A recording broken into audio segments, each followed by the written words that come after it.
കേരള തമിഴ്നാട് അതിർത്തിയിൽ മഴ കുറഞ്ഞതിനാൽ മുല്ലപ്പെരിയാർ അണക്കെട്ട് തുറക്കില്ല. ഡാമിന്റെ വൃഷ്ടിപ്രദേശത്തും മഴയ്ക്ക് ശമനമുണ്ട്. ജോസിലുണ്ട് വിശദാംശങ്ങളുമായി.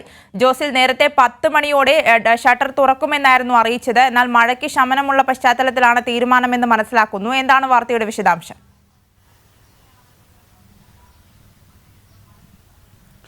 ആര്യ, ഇന്നലെ തമിഴ്നാട് കേരള അതിർത്തിയിൽ ശക്തമായ മഴ പെയ്തതിനെ തുടർന്നാണ് തമിഴ്നാട് സർക്കാർ മുല്ലപ്പെരിയാർ ഡാം തുറക്കാൻ സാധ്യതയുണ്ട് എന്ന് കേരള സർക്കാരിനെയും ഇടുക്കി ഭരണകൂടത്തെയും അറിയിച്ചത്.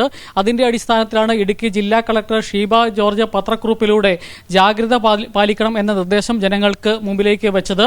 എന്നാൽ ഇപ്പോൾ സാഹചര്യം വളരെ വ്യത്യസ്തമായിരിക്കുകയാണ്. മുല്ലപ്പെരിയാർ ഡാമിന്റെ വൃഷ്ടിപ്രദേശത്തും അതുപോലെ തന്നെ തമിഴ്നാട്ടിലുമെല്ലാം മഴ കുറഞ്ഞിരിക്കുകയാണ്.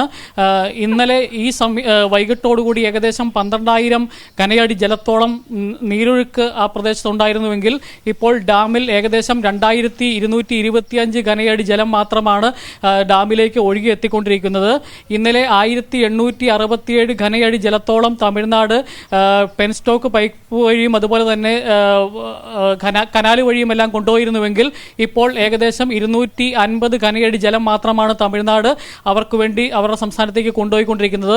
സ്വാഭാവികമായി തമിഴ്നാട് ഡാം ഷട്ടർ തുറക്കാൻ സാധ്യതയില്ല എന്നാണ് ഇതിൽ നിന്ന് നമുക്ക് മനസ്സിലാക്കാൻ സാധിക്കുന്നത്. ശരി, കേരള തമിഴ്നാട് അതിർത്തിയിൽ മഴ കുറഞ്ഞതിനാൽ മുല്ലപ്പെരിയാർ അണക്കെട്ട് തുറക്കില്ല. ഡാമിന്റെ വൃഷ്ടിപ്രദേശത്തും മഴയ്ക്ക് ശമനമുണ്ട്. അണക്കെട്ടിലേക്കുള്ള നീരൊഴുക്കും കുറഞ്ഞു. വിശദാംശങ്ങളാണ് ജോസിൽ നൽകിയത്.